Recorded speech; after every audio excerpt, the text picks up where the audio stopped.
think it's an amazing thing that we're here and that we've been given this gift of this planet. Put your hand up against the sky in the dark and consider what it is to be human on this small space and to be so small. And I'm a speck. But I hope to be a contributing speck. Humans are just one of the many billions of life forms that have been lucky enough to call this planet home. But sooner or later, that luck will run out. In fact, over 99% of the species that have ever existed on Earth are now extinct. Every one of these billions of species had one thing in common. They couldn't see it coming until now. I'm worried about the next asteroid. These are the things that can render us extinct. A gamma ray burst is as massive as an explosion can be. From the most powerful forces in the universe to creatures so tiny, they are invisible to the naked eye. Pandemic flu could just be extraordinarily devastating to our society. But for all the fury nature wields, it turns out we are our own worst enemy. Biggest threat that we face as a race probably is ourselves. I think a third world war. Atomic bombs or global warming. Terrorism or biological warfare. Tonight, a countdown. Some of the world's top scientists guide us through 7 of the deadliest threats to humanity. The planet is changing before our eyes. We could kill 8 billion people. There are only 6 billion on the planet. It would boil off, essentially, the whole top of the Earth's atmosphere. I don't want to be around for that day. The 7 deadliest threats to humanity. Some can destroy civilization. Others have the power to render us extinct, to bring humans face to face with their last days on Earth. Hello, I'm Elizabeth Vargas, and welcome to a special expanded edition of 2020. This is a night that could change the way you see your world and yourself. We're taking you on a journey that's both breathtaking and terrifying. For thousands of years, religions, great and small, have been warning believers about Armageddon. Christians, Muslims, Jews all preach that the final days will be marked by chaos, violence, and destruction beyond imagining. But only recently have scientists been able to come up with their own apocalyptic scenarios. Tonight, top scientists from around the world will paint riveting pictures of 7 deadly threats, from the least likely to the most imminent. Some are not likely to happen in our lifetime, but they could wipe out future generations. And by acting today, we could dramatically change our ability and that of our children and grandchildren to survive. When we continue, what's the most deadly force in the universe? This is light, has enough energy to completely decompose the molecules that are the stuff of life. We're talking about the end of all life as we know it. Coming up, number 7 on our countdown.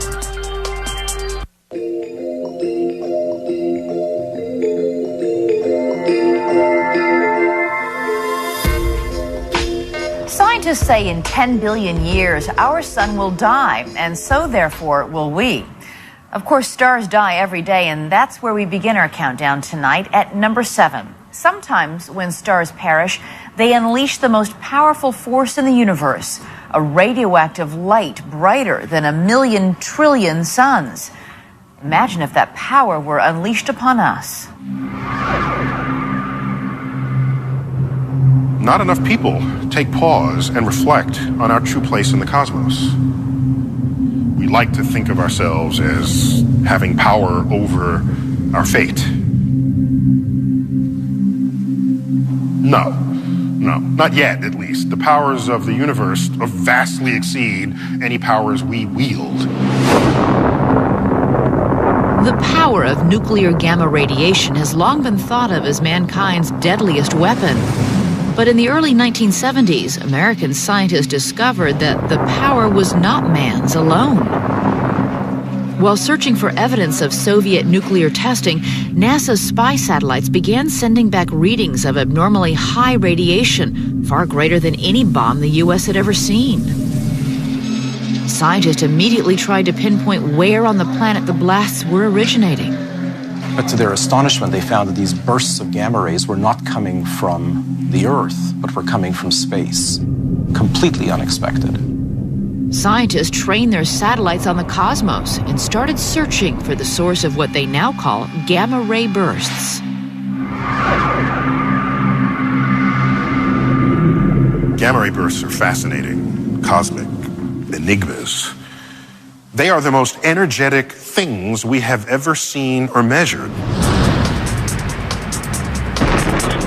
These are the biggest explosions the universe has seen since the Big Bang itself. It's as massive, essentially, as an explosion can be. Gamma ray bursts occur in a few milliseconds to several hundreds of seconds, and during that time, the energy they put out is actually more energy than the whole universe in the same period of time. A gamma ray burst is the final collapse of a star. Every piece of the star is simply falling toward the center all at once. It gets incredibly dense, it gets incredibly hot, all sorts of nuclear reactions start to happen, radiation starts spewing out all over the place. It's just a maelstrom. We see about one a day, going off in some galaxy somewhere in the cosmos. These gamma rays are at safe distances. They're just cosmic curiosities in the night. But suppose a gamma ray burst happened nearby, in our own galaxy. I don't want to be around for that day.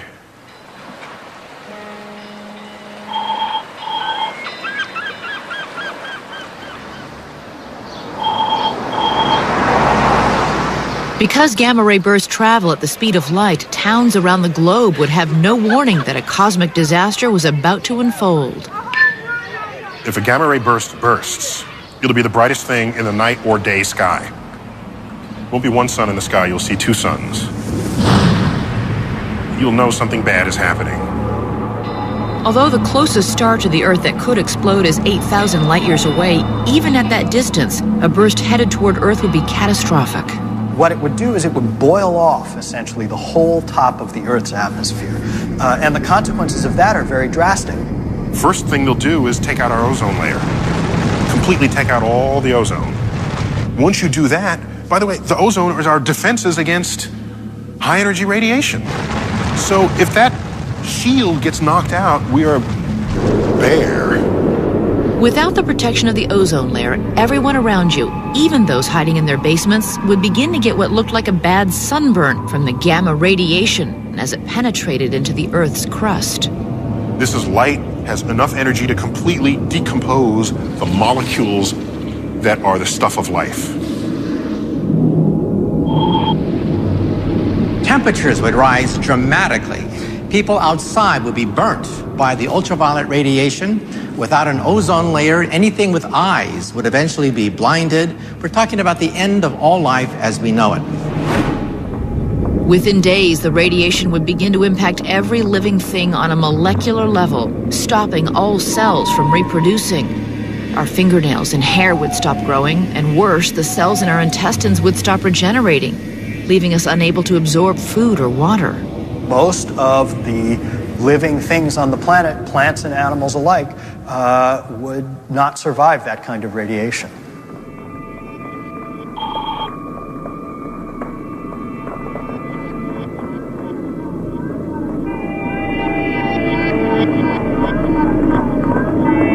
After 1 month, almost all life would be gone from the face of the Earth. However, the remnants of our civilization, the buildings, cars, street lamps, would remain intact. If any life survives a nearby explosion of a gamma ray burst, it would be the microbes that live deep under Earth's surface. There's some hope that life on Earth will continue, but bacteria will rule the world. He's been called the most brilliant mind in physics since Albert Einstein. Who better to help guide us on our journey than Stephen Hawking, who has devoted his life to discovering the secrets of the universe. Professor Hawking suffers from Lou Gehrig's disease. He cannot speak. The only way he can communicate is by blinking his eyes, and that takes a while, so we sent him our questions last week, and we can hear his answers now with the help of a computer-generated voice. Professor Hawking, first of all, thank you so much for taking the time to answer these questions. It's really been interesting to get your feedback. The universe, as you know, is a vast and powerful place with forces we're only now beginning to understand. Some of them, like gamma ray bursts that we've been exploring tonight, though extremely unlikely, are still capable of destroying our entire planet as well as us. What do these phenomena tell us about humanity's place in the universe? Events like a nearby cosmic ray burst would be devastating to life on Earth, but they haven't happened in the 4.5 billion year history of the Earth so far, so the chance of them occurring in the near future is very low. The Earth is in much more danger from human action than from natural disasters. Next, a story that will really suck you in. What will your body do in response? Your body will begin to stretch. Your feet would be ripped off of your body, followed by your legs, torso, etc. Your 1 piece, 2 pieces, 4 pieces, 8 pieces, 16, 32, 64. Not only will you not escape, light can't escape.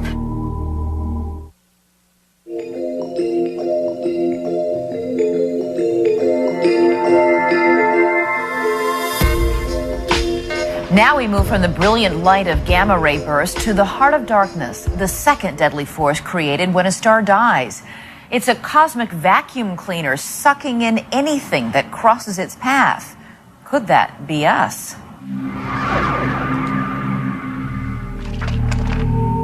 If you look at textbooks from 100 and 200 years ago, they describe the universe as being this peaceful, gentle place. We have come to learn that the universe has no shortage of ways it can kill us.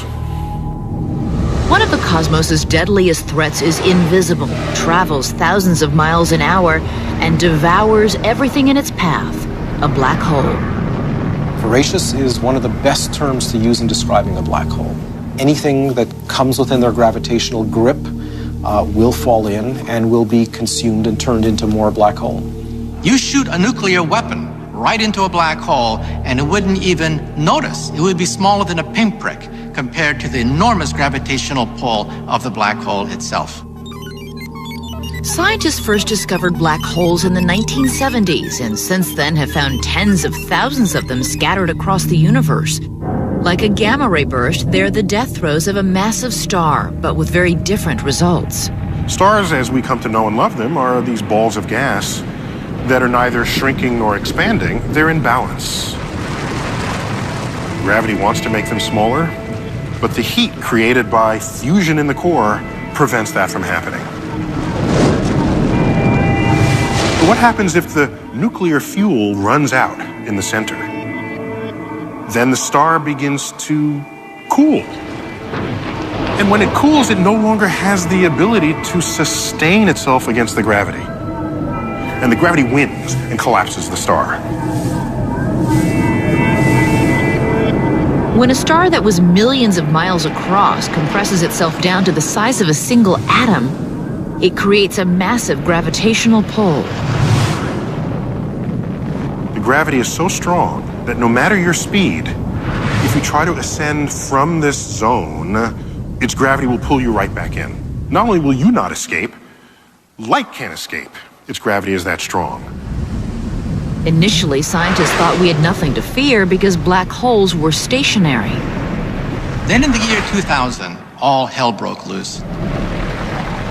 At that point, we had conclusive evidence that there are wandering black holes, nomads, renegades, right next to us in our own backyard of the galaxy. But luckily, so far, none of them seem to be heading our way. It would be a bad day for the solar system if we got visited by a black hole. A contest between a black hole and the Earth, Earth would just lose. It's that simple. Let's imagine that it's coming in at, say, 20 or 30 or 40 kilometers per second, about the velocity with which stars move through the Milky Way. Then it's going to take a few decades to move across the solar system. So we'd have 20, 30, maybe 100 years warning, something like that, that we had a serious problem. Within days of discovering the black hole, scientists would be able to tell us when and how we were going to die. Because the black hole would wreak havoc across the solar system, there would be no escape. It would be very much like seeing a predator come in to your village and not being able to do anything. As the black hole got closer to Earth, its gravity would begin to cause dramatic changes on the planet. The tidal effects on Earth are going to be extreme. The tides on Earth are not going to be feet high or tens of feet high, but they're going to be miles high. And so the oceans will wash over the continents, and that probably would do in most people on Earth. If there were survivors, they would be huddled on the remaining patches of high ground. The psychological effects on everyone would be pretty bad. You know that it was over, that basically our existence on Earth as we knew it was over.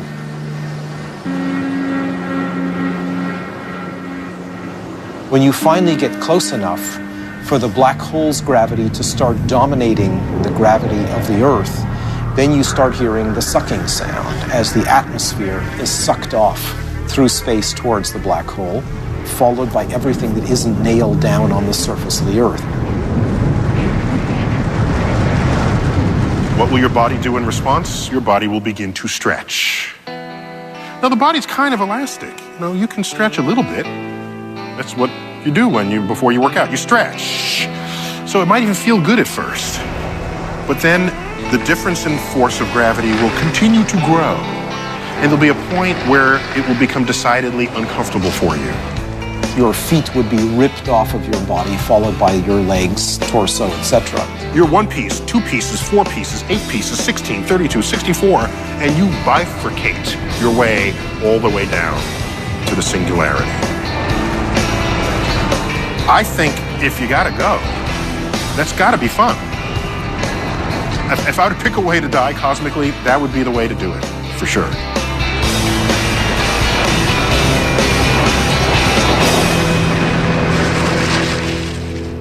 If I knew that the world...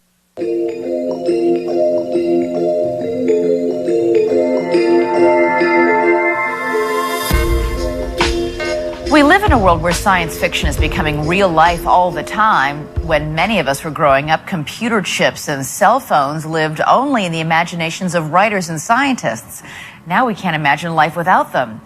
And that is the making of number 6 on our countdown of threats to civilization. Where will technology lead us? Will catering to our convenience be the death of us? Computers can, in principle, emulate human intelligence, or even better it. The result is that computers are likely to overtake humans in intelligence at some point in the next 100 years. As a species, we are number 1. We're the dominant species.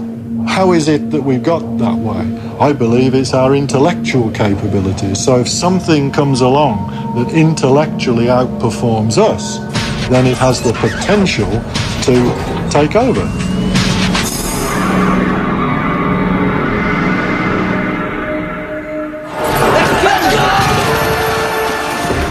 Man versus machine. It is a battle that's been a staple in popular culture for all of modern times. The idea sells a lot of movie tickets, but could machines really outsmart humans? To most, it sounds like a joke. My God! They've already mastered stairs!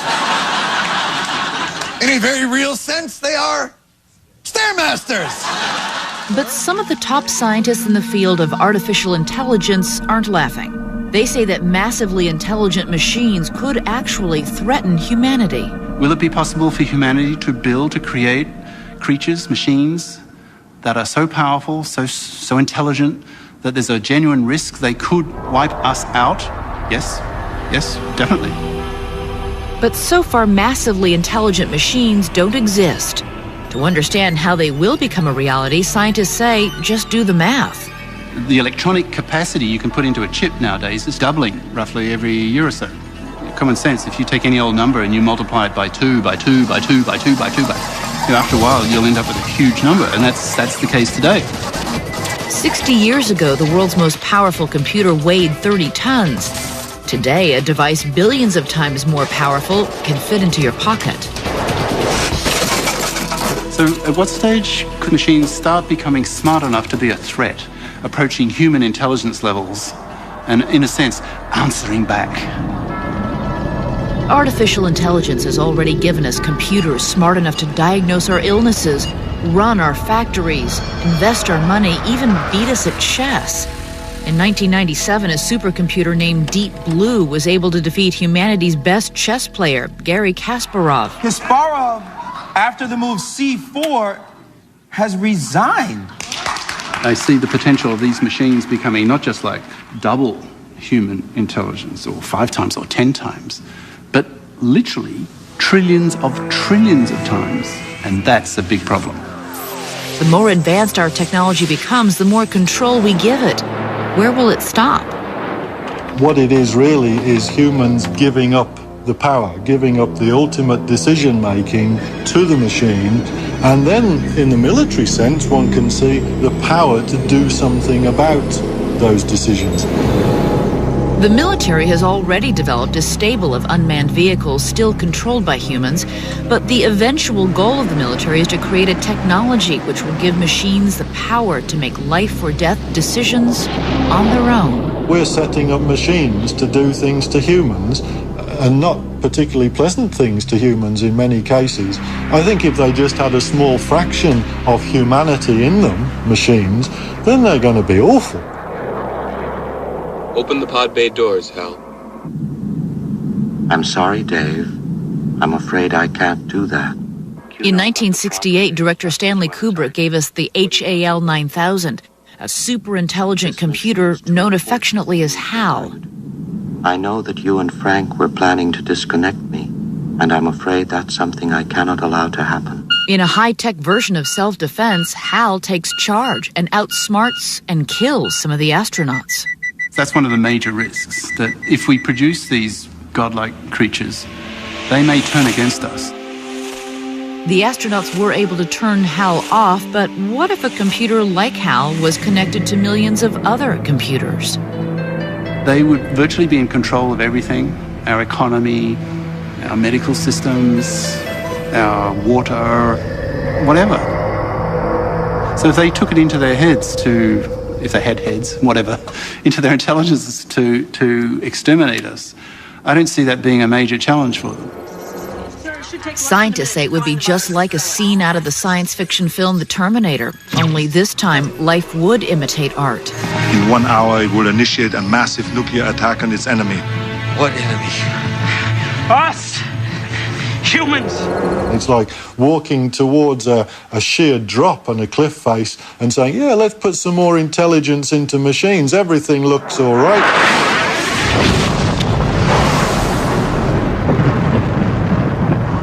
And in the end, we just fall off the cliff. We've given machines too much power, too much intelligence, and it's too late.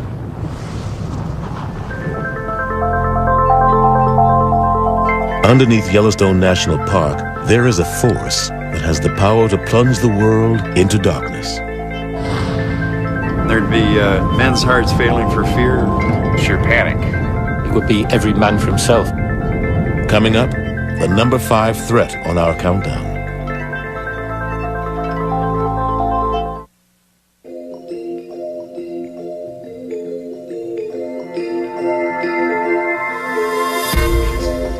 Number 5 on our countdown is a threat closer to home. In fact, don't look up, look down, because what lies beneath could really rock your world. There's no doubt, and many people have said this before, but we exist on this planet purely by nature's consent. If nature decides she's had enough, we're out. Many of the threats we face come from above. However, only one comes from beneath. What we think of as solid ground, the Earth's crust, is only 25 miles deep, and beneath that is a pressurized ocean of molten rock looking for a way out. Occasionally, it finds one. Case in point, Pompeii, on the Bay of Naples in the shadow of Mount Vesuvius. What Vesuvius tells us and what Pompeii tells us is that the worst thing that you could conceive from an active volcano will ultimately happen. August 24th, 79 AD. It started with earthquakes. Hours later, there was a massive explosion. We use the word erupts in our everyday language to describe something that happened suddenly and unexpectedly. Vesuvius erupted into their lives. An entire city frozen at the moment of destruction. The people who died, buried in ash, a testament to the frightening power of the blast. But you've only got to look at the dead of the Herculaneum waterfront, where the skeletons, when they've been studied, well, you can see there are scorch marks on the inside of the skull, where the gas cloud came down. It was so hot that it set the brain on fire. And the gases then had to break out from the skull to be released. That's the power locally of something like that. And that's tiny compared to the most modest supervolcanic eruption.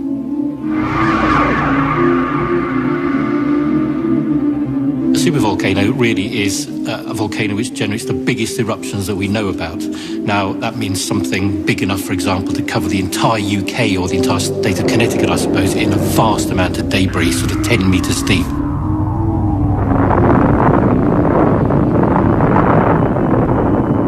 Mount St. Helens looked spectacular, looked devastating, killed around about 60 people. But in fact, a super eruption is at least 1,000 times bigger than that.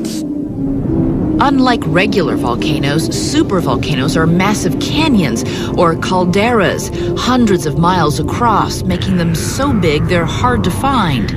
Although scientists estimate there could be as many as 40 scattered around the globe, no one knows for sure. What they can tell us, however, is that sooner or later one will erupt. The bottom line is that when one of these eruptions occurs, it's going to be a global disaster. The only question is when and where.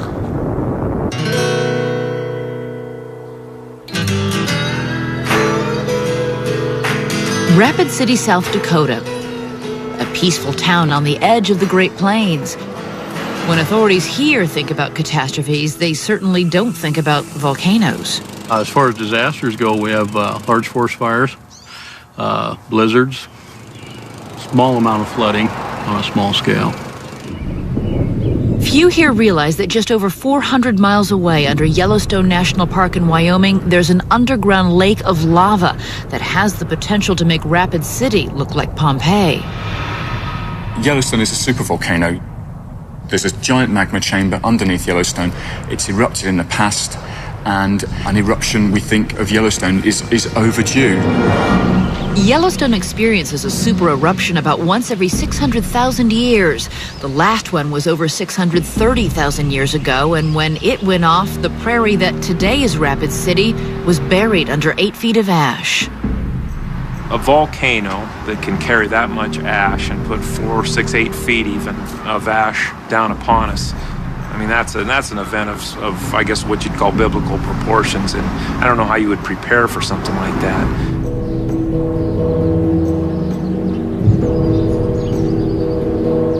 It is especially hard to prepare when scientists can't tell us exactly what the warning signs are. We haven't seen a supervolcanic eruption, so we're not sure about what we will see. But one of the things that we would expect would be increased earthquake activity, an increase in the small geyser eruptions that you get in Yellowstone. The increased seismic activity under Yellowstone would be caused by the massive lake of superheated liquid rock called magma, forcing its way toward the surface. When that would turn from warning signals to there's going to be an eruption is unclear. We may not, however, get much notice that the eruption's about to happen. The Bible does say that, in the last days there'd be an increase of earthquakes in many places. It sounds a little trite, but the Bible says when you see these things happen, look up, for your redemption draws nigh. We might only get a few minutes' notice that a series of eruptions were about to begin. If you can imagine the chambers here, these fingers of magma are going to reach the surface, and when they reach the surface, the eruption begins. One can imagine that rather than there being one spot around Yellowstone, you may get half a dozen of these, or a dozen or more, erupting around the caldera. And as these erupt, they're emptying the magma chamber, and as the magma chamber gets empty, the roof of it becomes vulnerable. There's nothing holding it up anymore, and then that collapses into the magma chamber, and then the magma chamber is open to the outside wall. So all of a sudden, all this pressure is released, and that's when the whole thing injects itself into the stratosphere. That's when it really goes.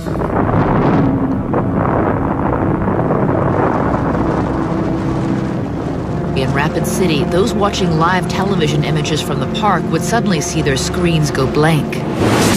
These eruptions are so big that you couldn't really see them because you couldn't be close enough to the volcano and watching it and survive. You could watch it from satellite. You could see the volcano erupt. You could see the ash cloud begin to spread. The explosion would incinerate everything within a 100-mile radius and send a massive cloud of poisonous ash racing across the plains. It would take less than half an hour to cover all of Wyoming and cross into South Dakota. It is 5 hours to get across the state of South Dakota. So I'm not sure you could ever really outrun it. You would have to try to keep people inside. You know, you'd really just try to store up.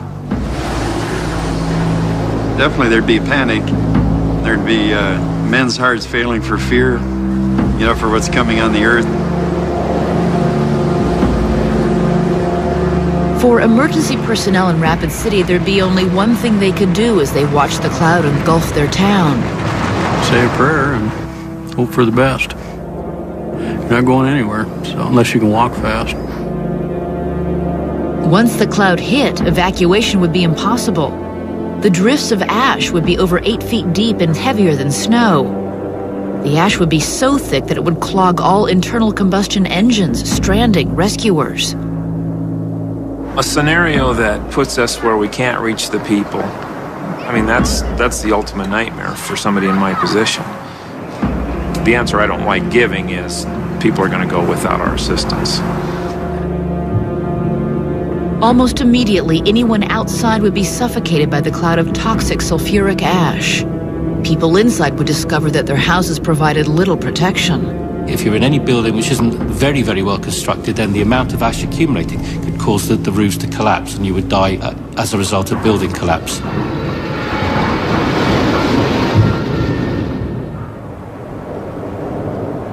Those who managed to survive would have nowhere to turn. Within a week, the ash would have immobilized the entire country. If the super eruption happens at Yellowstone, you're looking certainly at the United States beginning to fall apart. You have 2/3 of the country covered in ash. That ash is washed into the river systems. It turns to mud. It clogs the rivers. You have massive flooding right the way across the Midwest. Planes could not fly. Trucks couldn't drive. There'd be no way to deliver food to the millions whose supplies were running out. I think it'd be sheer panic. I think you'd see looting like you would in big city riots. It would be every man for himself, to be honest. It would be dog eat dog. It would be what you would expect to find in a post-apocalyptic situation. Within weeks, temperatures would begin to plummet as the sulfuric gas created by the eruption spread all the way around the globe. Gradually, the skies would become more and more overcast worldwide. This veil of sulfur gas, which would spread out across the planet, would start to become very, very effective at cutting out solar radiation. Then you would start to see temperatures falling as this effect of solar radiation being blocked out really began to hit home. The entire planet would be plunged into an ice age that would last for years. It will be extremely difficult to grow crops, and we would face something like a global harvest failure, global famine. If the experts are right, a year after the eruption, the only survivors would be those people who had banded together and figured out a way to grow food in this new world. We'll have to go back 200 years to where we actually cooperate, and our focus will be entirely local, because it's only local resources that we're going to be able to exploit with any reliability for maybe a generation. I can't see any situation where the human race is wiped out. There are just too many of us. So we will get through it, I'm sure. But I'm not quite sure what our civilization will be like when we come out the other side.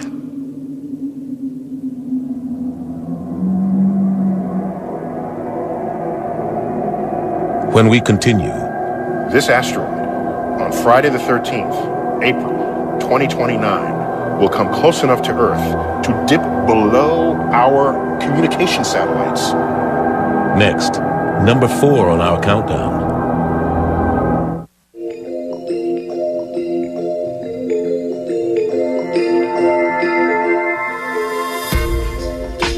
If If you want to think of something really humbling, consider this. 99.9% of the creatures that walked the earth before us are now extinct. Some were bigger and more powerful than we are, so why did they disappear? The answer lies in number 4 on our countdown. Could their fate ultimately be ours?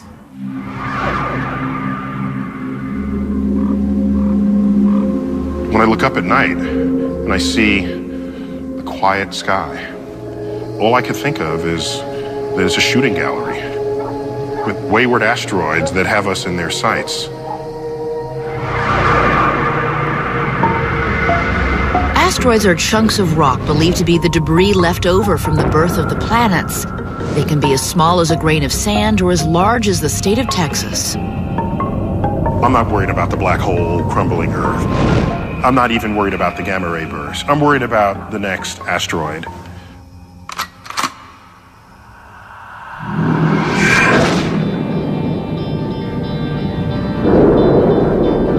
The average handgun fires a bullet at approximately 1,000 feet per second. The average asteroid travels more than 60 times faster. And when a large enough one of these cosmic cannonballs hits a planet, the effects are catastrophic. Look at the moon. Every night it comes out to remind us that on cosmic scales, the universe is violent. The universe can be catastrophic. There are tens of thousands of craters on the moon, and each was caused by an asteroid impact. Even more have collided with the Earth, but weather has softened the scars. We have a polite word for them. They're the near-Earth objects. But really, these are the things that can render us extinct. The last species to witness a giant asteroid collision didn't live to tell about it. 65 million years ago, there was a major asteroid strike just off the Yucatan Peninsula. That almost certainly was the primary cause of the extinction of the dinosaurs. One of the few species that survived that impact were tiny scavenging rodents that live deep underground. With their main predator out of the picture, 65 million years later, those mammals evolved to take over the planet. It's this two-edged sword. The asteroid that took out the dinosaurs enabled mammals to form whole branches of the tree of life that led to us. So, do you love the asteroids or do you hate them? To keep us from going the way of the dinosaurs, a network of professional and amateur astronomers around the globe are combing the galaxy. They map and name every asteroid they find, and so far they've located more than 100,000. One was discovered recently, the end of 2004. Fine, it was a new asteroid. Who cares? Until you start plugging in the orbital parameters into your computer. You plug those in and then you watch where it goes. You can project forward where you expect to find this thing in the future. You know what we found? This asteroid, on Friday the 13th, April 2029, will come close enough to Earth to dip below our communication satellites in orbit around Earth. This asteroid, called Apophis, will just miss us on this go-round. However, depending on how the Earth's gravity affects its orbit, we may not be so lucky when it returns 7 years later. Depending on exactly where it passes in 2029, there's a decent chance, small, but a very noticeable chance, 1 in a few thousand, that it will then strike the Earth in 2036, actually on April 13th again. If Apophis does hit the Earth in 2036, the effect would be devastating. It would create a tsunami hundreds of feet high that could race across the ocean at supersonic speeds. It's big enough to create the worst damage to life on Earth in recorded history. While the impact could wash away large parts of California, Apophis is not big enough to wipe us out completely. And luckily, odds are we'll dodge this bullet. But scientists say sooner or later, Earth will be in the sights of a much bigger asteroid, one big enough to wipe out civilization entirely. So what is humanity doing to address this deadly threat? The number of people worldwide who are working actively on this problem is enough to staff one shift at a McDonald's. And that's about accurate. If we discovered tomorrow that a huge asteroid was hurtling toward Earth, the world's attention would turn toward NASA astronauts Ed Lu and Stan Love, who've developed what experts say is perhaps the best plan to save the planet. But here's something that we have a chance to not just control, but prevent. The asteroid will miss the planet, no damage done whatsoever, if we can do this properly. Regardless of what we see at the movies, the one thing we don't want to do is blow the thing up. All that would do is transform one big asteroid into thousands of smaller ones that could cause even more damage. Instead, these NASA astronauts say that with enough advance warning and a big enough ship, they could fly millions of miles into space, rendezvous with the asteroid, and use the ship's gravity to nudge it slightly off its deadly course. The tiny gravitational pull between the asteroid and the spacecraft will be enough to pull an asteroid onto a new orbit so that 10 years later the asteroid misses the Earth rather than hitting it. That's the theory anyway, but it's still just a theory. There is no spacecraft yet, not even a blueprint. If we can put their plan into action, perhaps it will save humanity. If they fail, scientists would know decades in advance the moment of impact, leaving each of us to live with the knowledge of the exact day our world was going to come to an end. There'd probably be a lot of people who were, sort of, well, let's party. We don't have much time left. There'd be other people who say, well, I'm going to spend my time praying. There'd probably be other people who were, determined to survive and, would go and try to find some way to optimize their chances. Even though there'd be little chance for survival, it's difficult to imagine that humanity would go down without a fight. Regardless of our chances, some would probably try to build self-sufficient communities deep beneath the Earth. As our expiration date grew nearer, governments might collapse and the money they back might become worthless. And society would have to discover a new set of rules. I think as we get closer, as that sand of time runs out of the hourglass, it'll be much harder to enforce the rules and to continue the behavior that we had up to that time. How would you behave if you knew the date of your death? Would you go to work, pay your bills, mow your lawn? As the final days approached, would our lives descend into chaos, or would we band together and look for something more? I think what's going to happen is if we see this asteroid coming, and we're in a situation where we're not really sure what to do, we're going to look for love.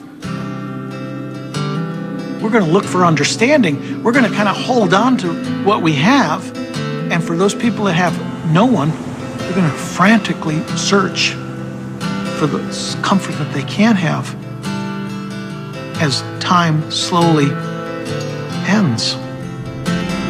Finally, one day, all of those left on the surface would wake up and know that it was the last day, then the last hour, and then the last minute. I like what they always show in Hollywood. As the asteroid comes, people hear it and they look up and they see this flaming ball moving. These objects are moving 10, 15 miles per second. That is hypersonic. You're not going to hear it, you're not going to see it. It takes it a few seconds from when it first hits the top of the Earth's atmosphere to when it actually touches down. During those few seconds, it glows, not red hot, not yellow hot, white hot, getting up into violet hot. And that is so hot that if you were anywhere on Earth in the big circle of maybe 1,000 miles diameter, where you could actually see this thing coming down, the heat and light coming off of it would just burn you to death immediately. Then it hits, and it starts digging the crater. It takes a long time for a big crater to form, maybe a minute, as the Earth, what you think of as solid rock, gets splashed out by this enormous impact. There would be massive tidal waves and earthquakes, but the worst part would be the gigantic mushroom cloud of debris that would reach all the way into space. An asteroid that size is large enough to thrust large quantities of Earth's crust into the atmosphere. Within as little as an hour, even people on the opposite side of the planet would begin to feel the effects of the impact. You look up at the sky, and you might see a few shooting stars. Even as daylight, you might see a few shooting stars. quickly thereafter, you see like 10,000 shooting stars per every square centimeter, several tens of thousands per every square inch. So the entire sky, instead of just being little streaks of shooting stars, would flash up into a rosy red glow, which would look and feel like someone had shoved you into a self-cleaning oven being cleaned. The falling debris would burn up in the upper atmosphere, creating a layer of fire that would blanket the planet. 60 miles below the surface of the Earth would spontaneously ignite into a worldwide firestorm.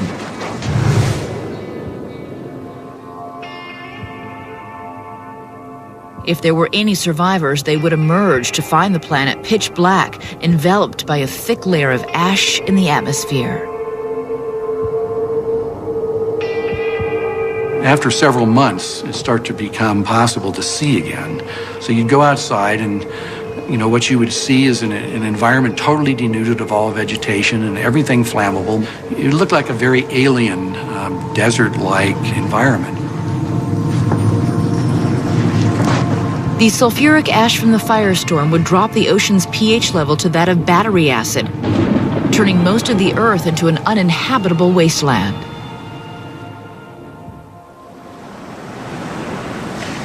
After thousands of years, the Earth would return to a state where it could once again support life as we know it. And while there are some creatures in existence today that may survive to see this new world, the most powerful, humans, would have likely vanished.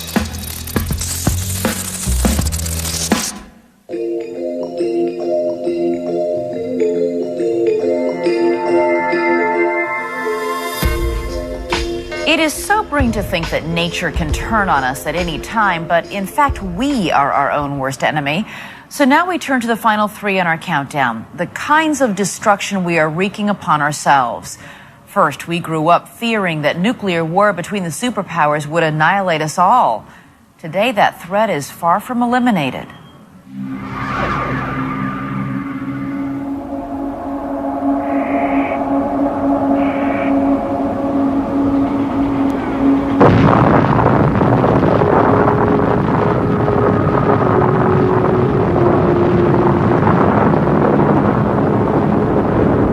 As J. Robert Oppenheimer, father of the atomic bomb, watched his creation explode over the New Mexico desert, he understood that in that one instant, man's place in the universe had changed. I remembered the line from the Hindu scripture, the Bhagavad Gita. Now I am become death, the destroyer of worlds. I suppose we all thought that one way or another. They understood what they were doing. They were unleashing a power unlike any humankind had ever had. We now had the ability not just to kill others, but to kill all other human beings. Man now possessed a power that until then had only been found in the heart of a star.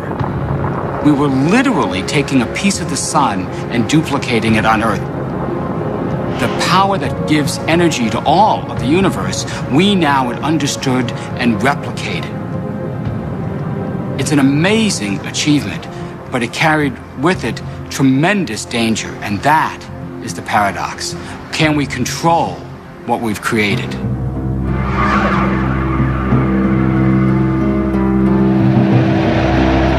From the start, it was clear that we could not.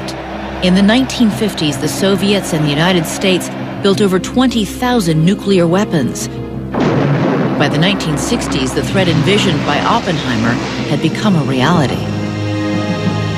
Every man, woman, and child lives under a nuclear sword of Damocles, hanging by the slenderest of threads, capable of being cut at any moment by accident or miscalculation. Today, it is the nuclear ambitions of terrorist groups and the intentions of India, Pakistan, Iran, and North Korea that seem to have the world's attention. Though experts say that nuclear proliferation is a huge danger, it is not, they say, the greatest threat to civilization. Those are not the countries that I would worry about. Those are not the systems I would worry about. They're not the weapons I would worry about. I think the elephant in the room is still the fact that Russia and the U.S. have not stood down from their Cold War launch readiness. The Russians and the U.S. still have thousands of weapons, many of them ready to launch within 15 minutes or less. The number of weapons we have is the equivalent of 80,000 Hiroshima bombs. The bomb on Hiroshima killed 100,000 people, and we've got 80,000 of those. We could kill 8 billion people. There are only 6 billion on the planet. In a world where Russia and the U.S. are at peace, what could set off a nuclear exchange? There's several ways a nuclear war could start within the next decade or so. The most likely is by accident. A side misinterprets the actions of the other, thinks they've launched a nuclear attack, and they respond in kind. The U.S., like Russia, does not have a functioning missile defense system. So if U.S. radar picked up an incoming rocket, we would have only 15 minutes to decide how to respond. The government has run simulations about what might happen under these circumstances. We've run a lot of exercises on what happens if U.S. forces see an incoming missile, but we've never actually experienced that. In all likelihood, it would go as drilled. The incoming missile would be seen, the president would be notified, and would order a retaliatory strike. But once they see our missiles going over to strike them, they're likely to send theirs over towards us. Experts say an exchange of just 20 missiles has the potential to transform the planet. You set off a large number of nuclear explosions, you were going to put in the atmosphere enough debris to block off the sun's light. This would last for years. This so-called nuclear winter would feel very much like the aftermath of a supervolcanic eruption or a massive asteroid impact. There is, of course, a crucial difference. This apocalypse is of our own making. That nuclear sword of Damocles that Kennedy spoke so eloquently about still hangs over our head. There is a possibility that the human race could go extinct, but it is not inevitable. Even after the end of the Cold War, there are still enough nuclear weapons stockpiled to kill us all several times over. Up to now, aggression has been an attribute with definite survival advantages. Now, however, it may destroy us all, by nuclear or biological war, if we cannot control our instinct by our reason.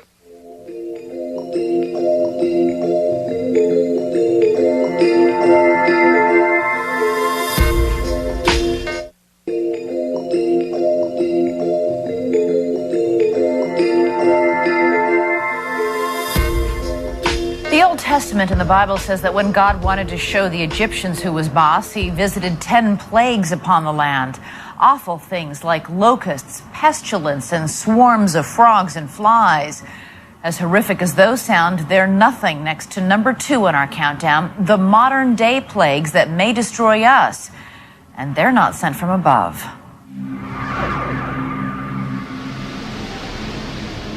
As we go about our daily lives, few people realize that all around us are invisible creatures, ancient species that have the potential to bring our civilization to its knees.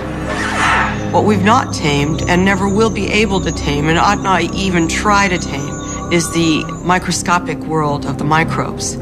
Most are harmless, but some can kill us in hours. And now with modern technology, mankind has the power to make them deadlier than ever.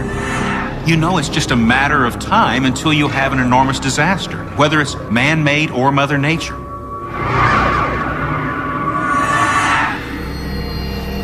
The World Health Organization predicts millions could die. 11 flu outbreaks in birds just in the last month. If left unchallenged, this virus could become the first pandemic of the 21st century. This year, the H5N1 strain of avian flu has been causing a worldwide panic. But why are health officials so frightened? For the answer, experts say you only have to look back 90 years. In 1918, we had one of the greatest pandemics ever to hit Homo sapiens. It wiped out perhaps 40 million people. More than that died from World War I. The flu hit some cities so hard the dead bodies overflowed from the morgues. Caskets were lined up in the streets. We had little caskets for the little babies that stretched for 4 and 5 blocks. This global tragedy was caused by a flu that killed less than 3% of the people who caught it. Experts say the current avian flu could be many times more lethal, and that it has the potential to be the deadliest pandemic mankind has ever seen. And even if we dodge this bullet, another deadly disease will surely emerge. In fact, experts say we are overdue. Pandemics are like earthquakes, hurricanes, and tsunamis. They occur. There have been 10 of them in the last 300 years. We know we're going to have more in the future. One of which just might be capable of being a true, massive, catastrophic pandemic that circulates the world and takes out very considerable percentage of the global population. But as lethal as Mother Nature can be, today man can be much more deadly. See, Mother Nature can be terribly harsh, and H5N1, pandemic flu, could just be extraordinarily devastating to our society. However, from my military background, I would probably still say the one that scares me the most is man-made, because it's a thinking enemy. We have used germs as weapons for centuries. In the 1300s, Mongol armies catapulted plague-infected corpses over the enemy's city walls.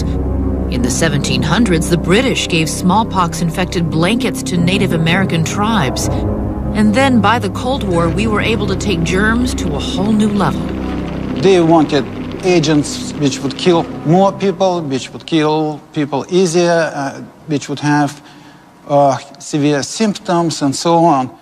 Sergei Popov headed genetic engineering projects in the former Soviet Union's bioweapons program. He says it is possible to take smallpox, one of the greatest natural killers, and engineer it to be the ultimate weapon. A typical smallpox kills 30% of infected people.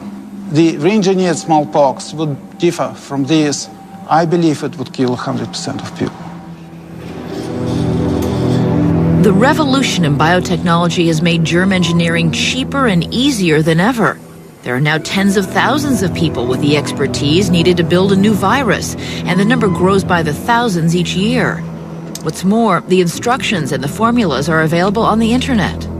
We lived for many decades under the threat of nuclear annihilation. Fortunately, there were a very limited number of people who had their finger on the button. The question then becomes, what happens when you give that button to everyone on the planet? I think it's probably fair to say that the button will get pressed. You might ask, who would want to do such a thing? But history teaches us there are always a few people who, if they had the ability, might want to try. Some people have said, thank God Ted Kaczynski was a mathematician and not a biologist. In most situations, it's not about money, it's not about revenge, but it's about belief. What would happen if someone took a deadly disease like Ebola, made it as contagious as the common cold, and then released it? Find out when we return.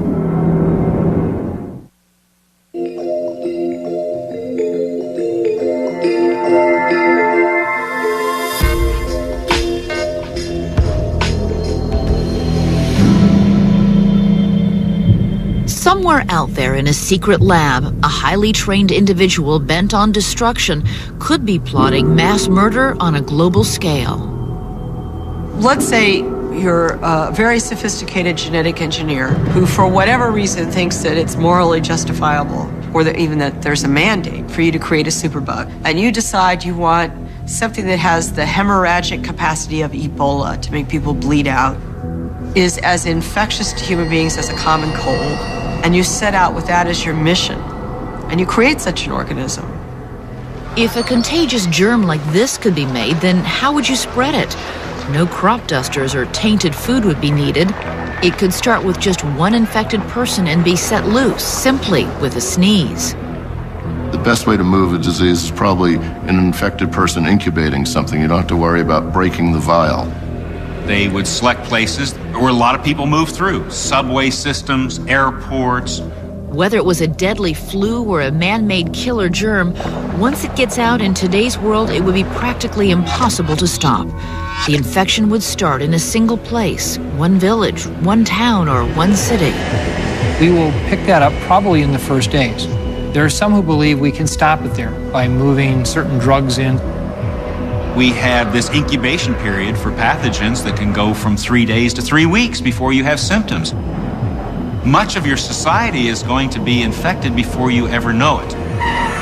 With air travel and transport, it'll be around the globe within days or weeks. As news broke that people were dying of an incurable infectious disease, many government leaders might close their borders and international travel might grind to a halt. All of this would be very much in our face, on the news, in the newspaper. First is going to be mass panic. People getting on the telephones, calling people to find out if there's anyone selling any kind of pill, any kind of gas mask. And with no way to stop the spread of infection, it would be in our backyard in days. Now imagine it's Kansas City, and you're comfortably in your home in Chicago, watching it on TV and thinking, it's coming. It's going to be here in Chicago. If you knew an incurable deadly disease was spreading in your neighborhood, how would you survive? Would you go to the supermarket for food, ride the subway, or take the bus? How would you react if a person near you began to cough? You're going to be constantly bombarded with the thought, I might die, I might get infected, and that person that just passed me might be the one.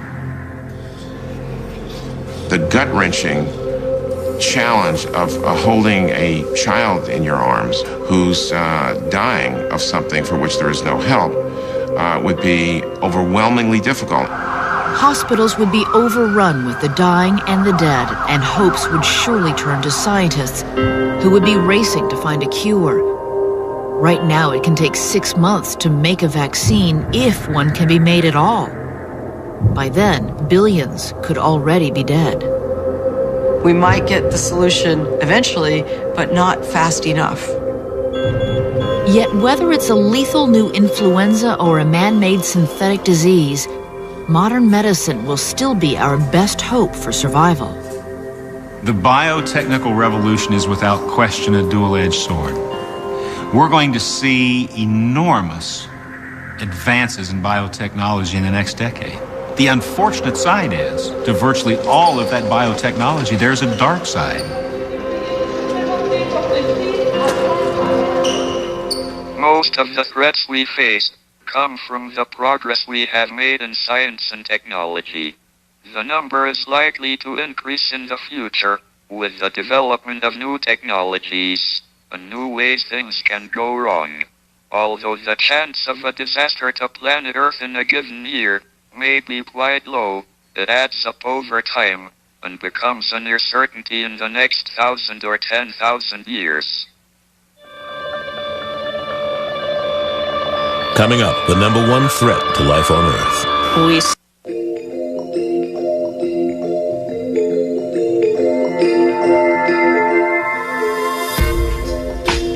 Tonight we've survived cosmic calamities, terrestrial terrors, and microscopic menaces. Now it's time to face the number one threat, and it's not the stuff of science fiction. It's happening as we speak. There is widespread scientific agreement that this is the most immediate threat to life as we know it. Meet the enemy.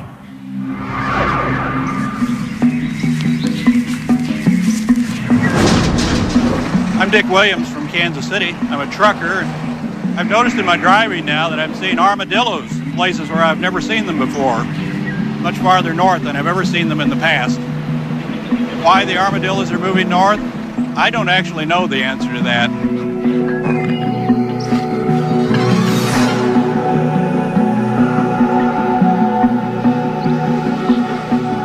My name is Barbara Levine. I'm a retired elementary school teacher. Well, this was the plant that meant the most to me. This Japanese anemone was always very important to me because I knew that as soon as that bloomed, it was time to pack up and get ready to start teaching again. And now here it is, the middle of July, and it's blooming. I don't understand it. I know that something is not quite right.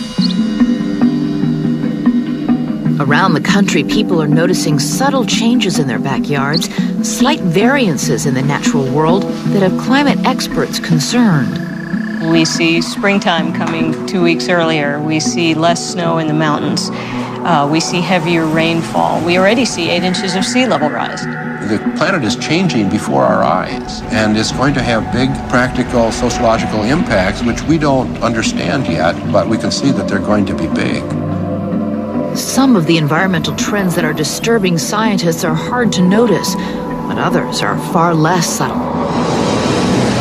The average number of Category 4 and 5 hurricanes that we see each year globally has nearly doubled in the last 30 years. We're seeing more forest fires. We're seeing Greenland melting faster than we thought, West Antarctic melting faster than we thought. That's all bad news, and it is all happening at once. Add it all up, and scientists agree that what we are seeing is the beginning of a planetary climate shift that has potentially dire consequences for life on Earth. Global warming is a misnomer. Climate change now is used because it's not just a rise in temperatures, it's everything else around it. The more powerful windstorms, extreme precipitation events, more flooding, sea level rise, everything else. It's not just warming, it's this whole portfolio of hazardous phenomena that we're going to have to face. Every top accredited scientific institution, from the EPA to the Intergovernmental Panel on Climate Change to the National Academies of Science and even the Pentagon, agree on 3 things. 1, climate change is real. 2, we humans are spurring it on. And 3, left unchecked, it has the potential to escalate into the largest global catastrophe mankind has ever known. Scientists can never be certain. That's one of our weaknesses, as you well know. But the probability of this changing the Earth beyond recognition is so high that any practical, reasonable person would treat it as if it were a certainty.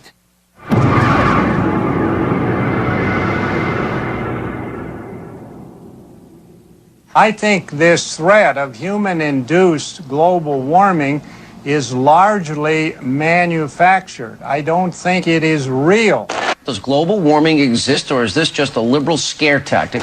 There's no scientific consensus about what causes global warming or how it will affect our lives. I find it extraordinary that anybody can regard global warming as climate change as a debate. Clearly, it isn't a debate. There's no credible debate about whether it's warming and about whether it's because of human activity. That's very clear. You have the entire climate science community pretty much on one side, and on the other side you have what must now be half a dozen mavericks who are pretending it's not happening. It's a hoax. A total hoax. Total hoax. It's an outrageous lie. Every time you address the Holocaust, you don't bring somebody in that says it didn't happen. And we're at that stage now. We have Holocaust deniers, we have climate change deniers. And to be honest, I don't think there's a great deal of difference. Is there any doubt among scientists that global warming is occurring, that it's dangerous, and that humans are causing it to happen? No, the debate is over. Since losing his bid for the White House, former Vice President Al Gore has been spending most of his time on this issue, in the press, on the page, and even in your local theater. I am Al Gore. I used to be the next president of the United States of America. Gore says this isn't the first time we've seen the interests of big business come into conflict with such a widespread scientific consensus. The illusion of a debate has been purchased with millions of dollars a year spent by a few of the largest and least responsible polluters who want to fool and confuse the American people. Do you believe nicotine is not addictive? I believe nicotine is not addictive. I believe that nicotine is not addictive. I believe that nicotine is not addictive. It's exactly the same thing that the tobacco companies did after the Surgeon General's report provided an end to the debate over smoking in health. And yet for decades, they were able to purchase these quasi-scientists who would say things for money. Well, can you say that you don't believe, or there is no conclusive proof that cigarettes are harmful? I would say that. Today, everyone knows that cigarettes are highly addictive and can cause cancer, but many believe the cause of global warming has been obscured by a disinformation campaign waged by some of the big coal and oil companies. However, it is no secret among scientists what is responsible: a gas in our atmosphere known as carbon dioxide. But what's so bad about CO2?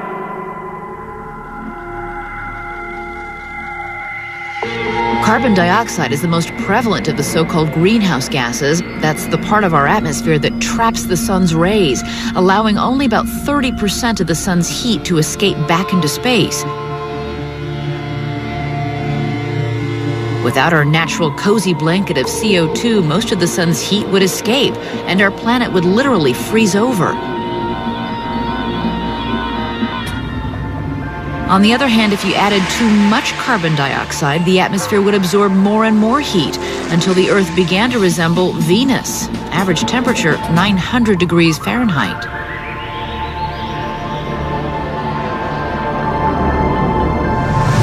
By analyzing ancient Arctic ice samples, scientists have been able to track both the temperatures and the CO2 levels going back thousands of years. This data shows periods of natural warming and cooling, but one trend is indisputable. Whenever the carbon level rises, the temperature rises as well. Fast forward a few 100,000 years to 1900, when in the middle of one of those natural warm periods, something changed. Mankind suddenly started producing massive amounts of CO2. Today, as your program airs, we in human civilization will put up into the atmosphere of the Earth more than 70 million tons of carbon dioxide or global warming pollution. In one day? In one day. Every single day. As it has for millions of years, the planet's temperature is following the carbon dioxide level, but this time into uncharted territory. If we look back over the last 20 years or so, 15 or thereabouts of the hottest years on record have been over that period. Virtually every year now is hotter than the previous year. In the nation's capital, 100 degrees with humidity feels like 113. Temperatures have hit dangerous levels from St. Louis to Memphis and from Raleigh to New York. The first half of 2006 was the hottest ever recorded, and scientists agree that because of the CO2 already in the air, it will get hotter for at least another several decades. While that's very bad for us, it will be devastating for creatures like the penguin and the polar bear, whose habitat is literally melting away beneath their feet. New data shows that the Greenland and West Antarctic ice sheet are melting faster than anyone expected. Each holds over 600 quadrillion gallons of water and has the potential to cause a dramatic rise in sea level. A year ago, it was thought that it would take 1,000, maybe up to 3,000 years for the Greenland ice sheet to melt. But research undertaken and published in just the last 12 months shows that the rate of melting, the rate of movement of the glaciers is accelerating so much that it could melt within a couple of centuries. And some scientists believe that if we do not act immediately, it could be much sooner. It could be 100 years from now, or it could be a few decades from now. And if you get even a significant fraction of that in the next half century, it's going to be big sea level changes. If the Greenland ice sheet melts entirely, that's 20 feet of sea level rise. If the West Antarctic ice sheet collapses into the sea, that's another 20 feet of sea level rise. If both of those happen, 40 feet of sea level rise. I think scientists perhaps have not made clear just how serious the problem is. If we go down a business as usual course, we're really talking about a different planet. When we return, a glimpse into the world of 2100 if global warming goes unchecked. It would wipe out a lot of civilization as we know it.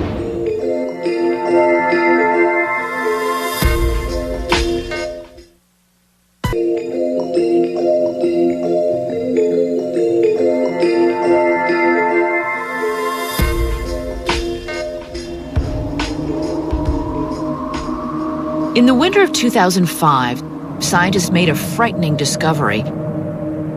Increasing global temperatures were causing the Greenland ice sheet to melt at an alarming rate. With the help of satellite sensors, scientists saw that the glaciers had softened to the point that they risked a sudden collapse. If that happens, it would cause a catastrophic rise in sea level. If we continue on business as usual, it will be this century and very possibly before the middle of the century. You mentioned the sea level would rise 20 feet alone if Greenland melted. How does that affect the world? Well, that kind of an increase would inundate most of South Florida, most of South Louisiana, parts of Manhattan. In the Low Countries of Europe, like the Netherlands and Belgium, they would be almost completely covered. In China, 250 million people would be underwater, almost the entire nation of Bangladesh.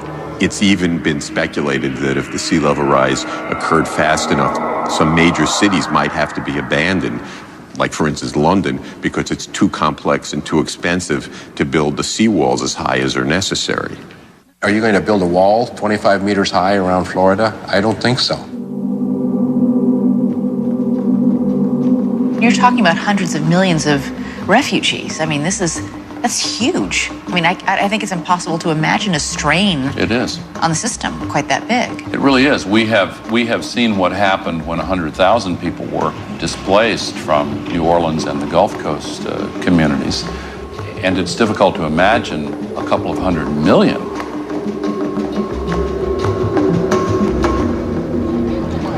You're going to see mass migrations on a biblical scale. Obviously, the movement of people into new areas and the social ramifications of that are going to cause real problems. As an estimated 1 billion people worldwide are forced inland by rising waters, the remaining habitable land will ironically be gripped by a different kind of water crisis. In the West, 75% of the water comes from snowpack. We're going to lose that snowpack. We've built up cities, huge cities, that depend totally on that water.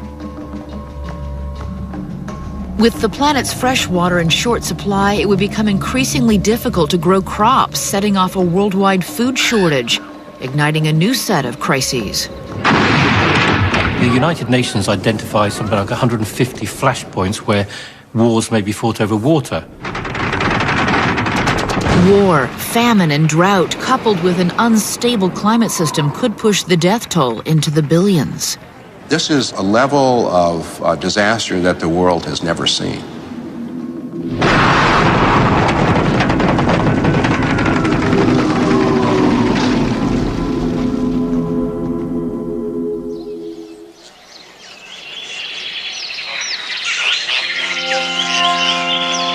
The future is by and large in our hands. We can choose between a modest warming and a radical warming. The generation now alive, the generation that you see looking around you for the first time in history, is the generation that controls the destiny of the planet itself.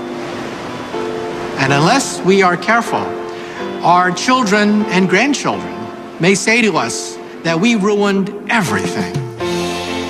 I think the greatest tragedy in the universe would be to realize that we have enough intellect and enough technology to save ourselves from a killer asteroid, but not enough intellect to save us from ourselves. If we're smart enough to go to the moon, if we're smart enough to build the internet, we really ought to be smart enough to stop global warming. Reducing carbon dioxide output is not rocket science. The technology needed for cleaner engines, efficient power, and sustainable development exists on the shelf today. We're driving cars that get 20 miles to the gallon. They could be getting 80. That could save 3/4 of the oil we use in our cars. So there's so much that we can do. That's really simple. In order to get the Earth's climate back on track, each of us individually and as a nation will need to learn how to meet our food, transportation, and electricity needs without filling the air with CO2.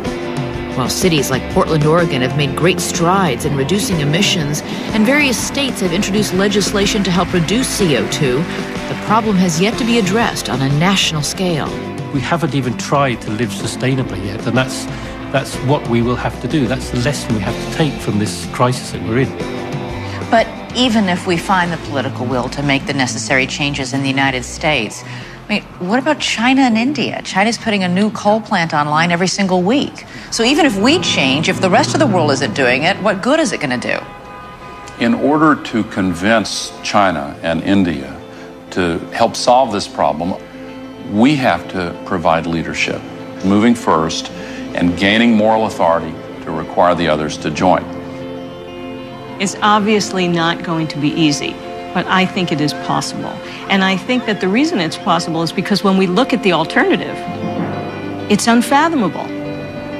To allow ourselves to destroy the world as we know it is unfathomable, so we have to do what it takes to fix it. We have to reverse global warming urgently, if we still can. The Earth is in much more danger from human action than from natural disasters. This is not a prediction of doom, but a wake-up call. We have to recognize the dangers and control them. I'm an optimist, and I believe we can.